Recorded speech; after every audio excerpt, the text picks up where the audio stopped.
Bienvenue sur Esprit Profond, une chaîne dédiée à l'exploration des mystères de l'esprit humain, de la loi universelle du succès et des principes invisibles qui gouvernent notre richesse intérieure.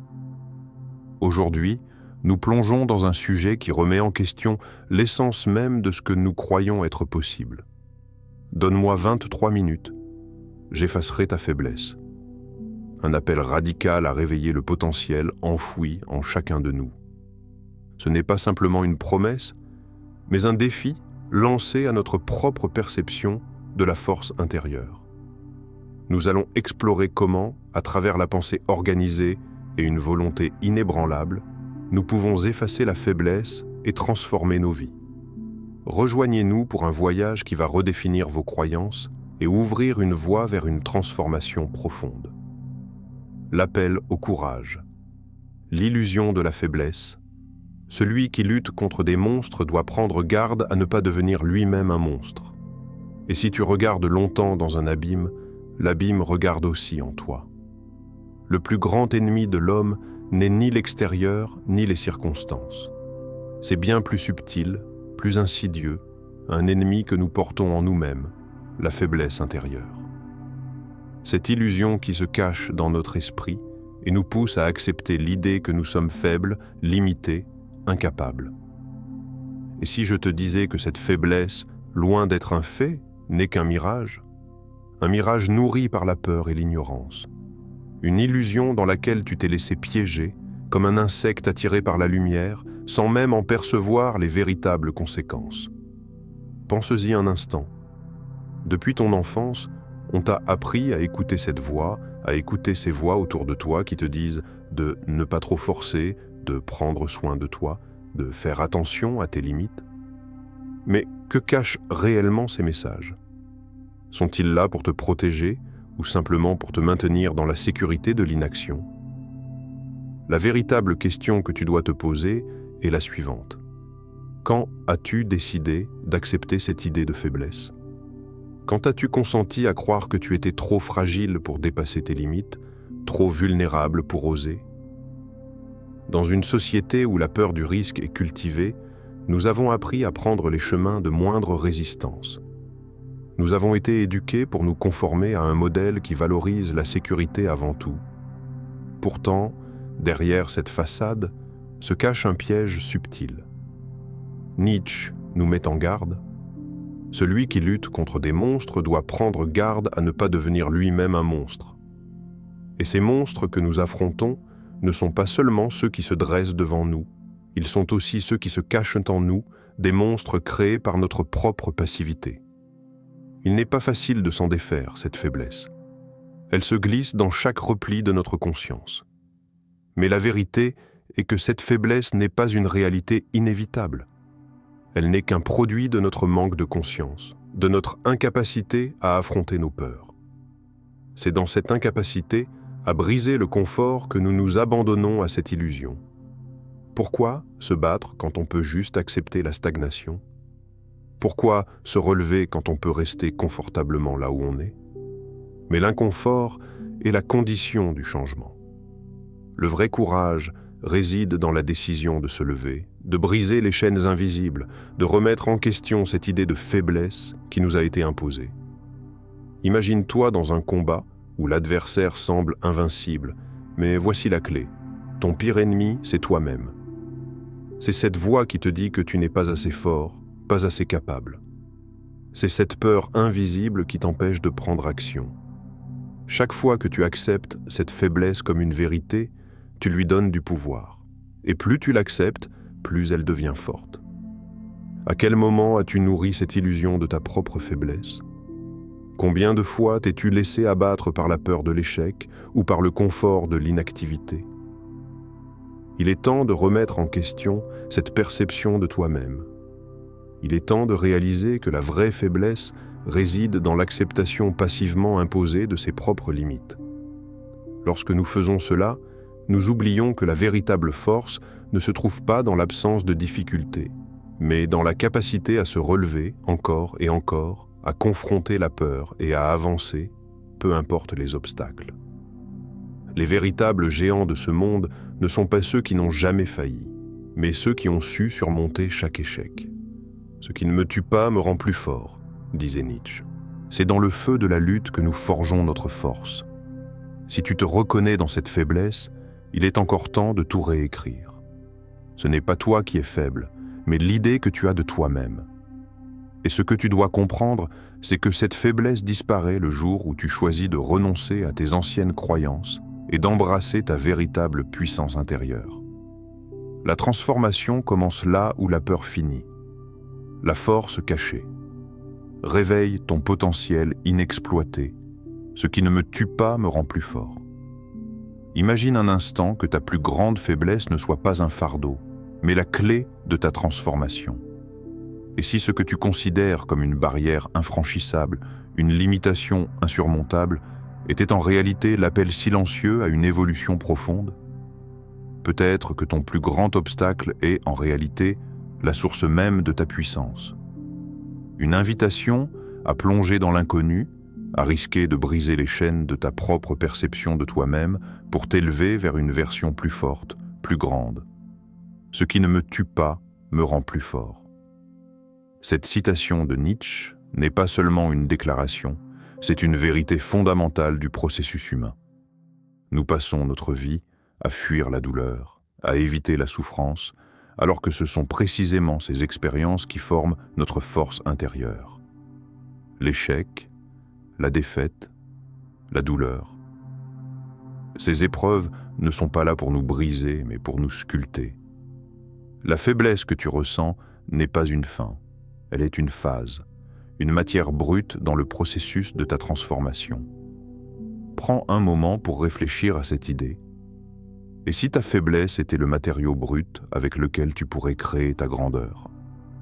Peut-être as-tu toujours cru que ce que tu appelais une faiblesse était un point de rupture, mais si tu le regardais sous un autre angle, tu verrais qu'il s'agit en réalité d'un terrain fertile, prêt à être cultivé. Jung parlait de l'ombre intérieure, cette partie de nous-mêmes que nous essayons souvent de réprimer. Il la désignait comme le réservoir de notre potentiel caché, celui qui réside dans ce que nous rejetons, dans ce que nous ignorons de nous-mêmes. Cette ombre ne doit pas être effacée, mais accueillie, car en elle réside une immense puissance inexploitée. Pourquoi avons-nous peur de cette ombre? Pourquoi avons-nous peur de ce que nous pourrions être si nous n'avions pas honte de nos failles, de nos imperfections, de nos démons intérieurs? En réalité, c'est dans ces aspects de nous-mêmes que se cache une forme de force authentique. Regarde la lumière qui surgit dans l'obscurité. C'est là qu'elle prend forme. L'ombre n'est pas à fuir. Elle est à comprendre, à accepter et à utiliser pour se transformer. Imagine que tu sois un artiste face à un bloc de marbre. La beauté n'apparaît pas comme par magie. Il faut d'abord briser, sculpter, creuser. Chaque coup de burin, chaque fragment de pierre brisé est une étape nécessaire pour faire émerger la forme qui sommeille dans la matière. Et c'est exactement ce que la vie fait avec nous. Elle nous prend comme de la matière brute, et chaque échec, chaque difficulté, chaque défi est un coup de burin dans notre âme, une étape nécessaire pour révéler ce qui sommeille en nous. Ton potentiel n'est pas là dans le confort. Il est dans cette matière encore non façonnée, dans ces épreuves qui te confrontent à tes limites. Pense à un diamant. Il commence comme un simple caillou, mais il ne devient précieux que lorsqu'il subit la pression extrême. C'est dans la chaleur, dans la pression, que l'essence de sa beauté éclate au grand jour. Ton propre potentiel se cache là, dans les pressions et les défis que tu vis. Au lieu de fuir cette pression, tu dois l'accepter comme une alliée. L'échec, loin d'être un point d'arrêt, est le début d'un nouveau chapitre, celui où tu choisis de façonner ta propre existence à partir des épreuves vécues. Imagine maintenant, chaque fois que tu rencontres une difficulté, que tu t'approches un peu plus de cette version plus forte de toi-même. Ce n'est pas une fin, c'est une invitation. Chaque difficulté, chaque limitation apparente est en réalité une porte vers ton potentiel inexploité. Ce que tu considères aujourd'hui comme un obstacle pourrait bien être ce qui te propulsera vers ta véritable grandeur. L'échec ne fait que t'apprendre à voir plus grand, plus fort, plus sage.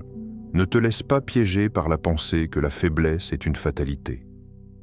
Elle n'est qu'une étape dans le chemin de la transformation. Le véritable pouvoir ne réside pas dans l'absence de difficultés, mais dans la capacité à les surmonter, à les intégrer comme une part de ton processus d'évolution. La question n'est pas de savoir si tu vas échouer, mais comment tu vas réagir face à l'échec. Choisis de ne pas laisser tes limites définir qui tu es, mais utilise-les comme un tremplin pour découvrir tout ce dont tu es capable. Et maintenant, demande-toi, quelle partie de toi-même que tu considères comme une faiblesse peut être transformée en une force? Quel défi dans ta vie peut devenir ton moteur pour ta plus grande réussite? La transformation est déjà en toi. Tout ce que tu as à faire, c'est de choisir de la voir, de l'accepter et de l'utiliser à ton avantage. L'art de la pensée organisée. Visualise ta réalité. La pensée doit être l'organe du changement. Le plus grand pouvoir que tu possèdes, celui qui t'appartient en propre et que tu portes depuis le jour de ta naissance, est la capacité à organiser tes pensées. Ce pouvoir est plus grand que n'importe quelle force physique, car ce sont tes pensées qui forment les fondations de ta réalité. Imagine-le, tout ce que tu vis, tout ce que tu expérimentes, tout ce que tu atteins naît d'une pensée.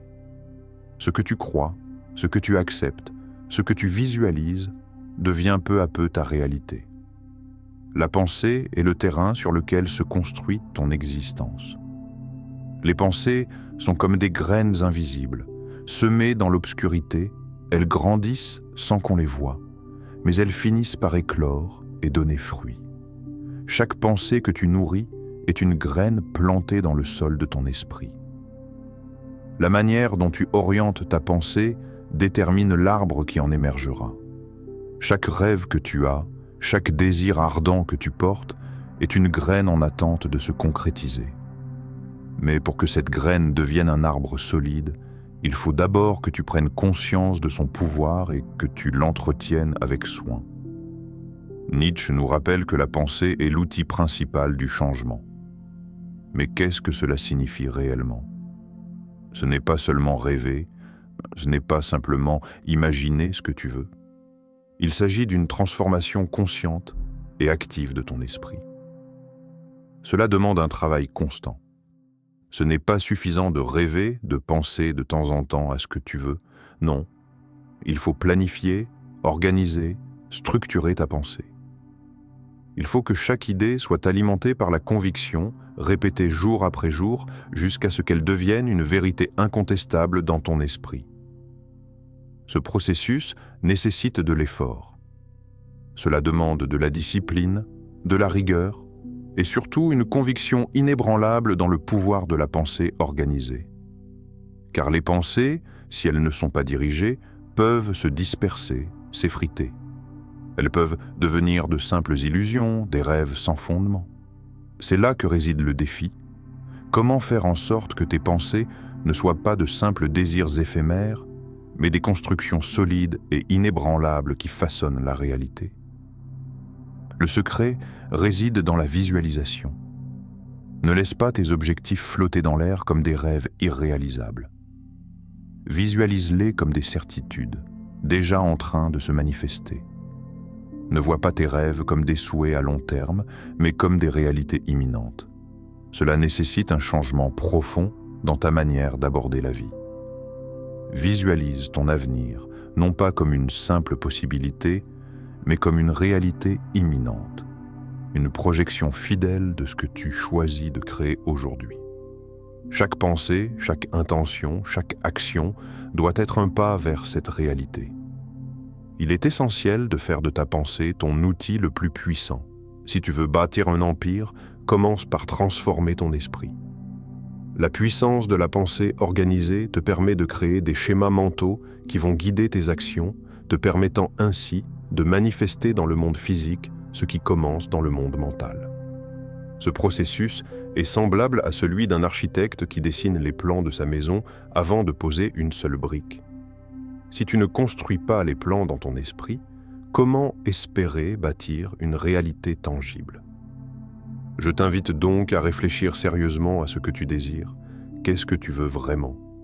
Et, plus encore, ton esprit actuel est-il à la hauteur de ce que tu souhaites atteindre? Prends un instant pour analyser tes pensées quotidiennes. Est-ce qu'elles sont alignées avec tes désirs? Si tu n'arrêtes pas de penser que tes rêves sont hors de portée, tu auras du mal à les concrétiser. Si tu crois que tu n'es pas capable, tu créeras une réalité où cela devient impossible. Il est temps de restructurer ta vision, de clarifier ce que tu veux et de refuser de céder à la procrastination.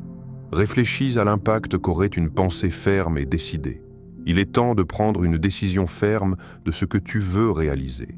N'attends pas, ne tergiverse pas, agis maintenant. Tes pensées ne doivent plus être vagues ou incertaines, mais claires, précises, affirmées. Visualise ton avenir comme une réalité déjà en place, pas comme une possibilité incertaine. Tu es celui qui peut transformer le monde qui t'entoure en commençant par transformer ton propre esprit. La pensée est l'organe du changement. Si tu n'as pas ce pouvoir entre tes mains, personne d'autre ne pourra t'offrir ce cadeau. Tu es le maître de tes pensées et en contrôlant ce pouvoir, tu as la capacité de contrôler ta vie. Regarde autour de toi. Les grandes réussites n'ont pas été réalisées par des gens qui ont attendu des circonstances idéales. Elles ont été réalisées par ceux qui ont organisé leurs pensées, qui ont décidé que la réussite était inévitable et qui ont pris chaque action en conséquence. Visualise non pas ce que tu pourrais être, mais ce que tu es déjà en train de devenir. La pensée est le fil conducteur. Elle façonne ton monde, elle définit des actions. Si tu choisis de la maîtriser, tu choisis de créer une réalité qui correspond parfaitement à tes désirs les plus profonds. L'inébranlable volonté. S'affranchir des limitations. Il n'y a pas de grande vie sans une grande volonté. Chaque instant de ta vie, tu fais face à une décision cruciale, un choix qui détermine non seulement ton présent, mais aussi ton avenir. Vas-tu rester dans le confort de la stagnation, ou vas-tu choisir de te libérer des chaînes invisibles qui te retiennent, en affrontant les difficultés avec une volonté inébranlable? Cette question, aussi simple soit-elle, te confronte à la véritable nature de la liberté. La liberté ne réside pas dans l'absence de défis, mais dans la capacité à agir malgré la peur, malgré l'incertitude, malgré les obstacles. Nietzsche nous invite à ne pas fuir la souffrance, à ne pas fuir la difficulté, mais à les voir comme des alliés dans notre ascension personnelle. Trop souvent, nous cherchons à éviter les moments difficiles, à les contourner, croyant que la liberté réside dans l'évitement de la douleur.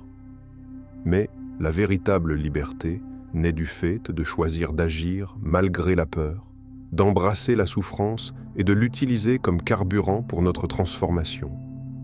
C'est en affrontant les épreuves de la vie que nous trouvons notre vraie force. La volonté est cette force mystérieuse et profonde qui te pousse à avancer chaque jour, même lorsque la fatigue s'installe, que l'angoisse se fait sentir et que la route semble sans fin. C'est elle qui te permet de dépasser les limites imposées par ton propre esprit, de surmonter la peur de l'échec, de repousser sans cesse les frontières de ce que tu croyais être capable de réaliser. C'est elle qui libère des chaînes invisibles de la procrastination, de l'indécision, de l'autosabotage. La véritable question que tu dois te poser n'est pas « qu'est-ce que je dois faire pour réussir ?», mais « pourquoi ai-je attendu si longtemps pour le faire ?» Pourquoi repousses-tu sans cesse tes rêves? Pourquoi la procrastination prend-elle le dessus sur ton avenir? Chaque fois que tu repousses une action, chaque fois que tu laisses tes rêves de côté au profit du confort temporaire, tu fais une fausse promesse à ton potentiel. Tu dis à ta volonté qu'elle n'est pas assez forte pour surmonter l'instant difficile. Le secret de la réussite ne réside pas dans des actions spectaculaires, mais dans la persévérance silencieuse. C'est cette persévérance qui ne se vante pas, qui ne cherche pas la reconnaissance, mais qui avance implacablement jour après jour. C'est une volonté qui suit son chemin sans bruit, sans se laisser abattre par les échecs temporaires. La réussite ne se construit pas en un jour. Elle se construit dans chaque petite action, chaque effort quotidien, chaque moment où tu choisis de continuer malgré les obstacles, malgré la fatigue, malgré la peur. La volonté n'est pas une explosion ponctuelle d'énergie, mais une constance qui s'étend dans le temps. La question que tu dois te poser, à chaque étape, est simple. Est-ce que ma volonté est à la hauteur de mes ambitions ? Si tu n'arrives pas à avancer, c'est probablement parce que ta volonté n'est pas encore assez solide pour surmonter les résistances, petites ou grandes, que tu rencontres. La vraie force réside dans la capacité à décider, encore et encore, de persévérer, même lorsque le chemin semble incertain. Chaque moment où tu choisis de continuer, de ne pas abandonner, est un pas vers la victoire. Il est essentiel de comprendre que les limitations ne sont pas des murs inébranlables. Ce sont des barrières mentales que tu as érigées toi-même, des croyances limitantes que tu nourris et que tu acceptes comme vérité. Mais ces limitations sont illusoires. Elles ne sont que des projections de ta propre peur, de ta propre incertitude. La seule chose qui se dresse entre toi et ton succès, c'est ta propre incapacité à exercer une volonté ferme et inébranlable. Demande-toi pourquoi tu remets toujours à demain ce que tu sais être important. Pourquoi tu choisis de rester dans la zone de confort au lieu de prendre l'action nécessaire pour avancer. La procrastination est le symptôme d'une volonté faible, d'une peur du changement, de l'inconnu. Mais si tu veux réellement changer ta vie, il est temps d'affronter cette peur de face et de choisir de ne plus céder à l'inertie. La grande vie, celle qui mérite d'être vécue, n'est pas une vie de facilité. C'est une vie de persévérance. C'est une vie où tu choisis, jour après jour, d'affronter les défis avec courage et de surmonter chaque obstacle avec une volonté qui ne fléchit jamais. La volonté est la clé qui ouvre toutes les portes.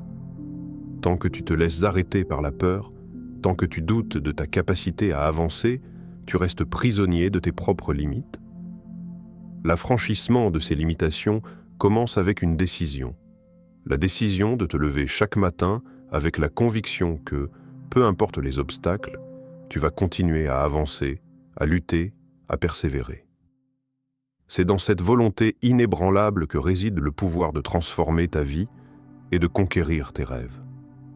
Tu as maintenant les clés pour libérer ton potentiel intérieur. Ce n'est pas dans l'évitement de la douleur ou des difficultés que tu trouveras la véritable liberté, mais dans ta capacité à agir malgré tout, à faire de chaque obstacle une opportunité de grandir. La volonté, la pensée organisée, la transformation de ta réalité commence par une simple décision, celle de prendre contrôle de ton esprit et de ton avenir. Si tu veux voir des résultats, il ne suffit pas de rêver. Il faut agir avec une détermination inébranlable, persévérer même lorsque le chemin devient difficile. Chaque jour est une chance de repousser tes limites et de devenir la version de toi-même que tu es destiné à être. Rejoins-nous sur Esprit Profond pour continuer ce voyage vers la maîtrise de toi-même et l'accomplissement de tes rêves. Chaque pensée, chaque action, chaque décision compte. Fais le choix de t'engager pleinement sans retour en arrière. Le pouvoir de transformer ta réalité est entre tes mains. À toi de le saisir.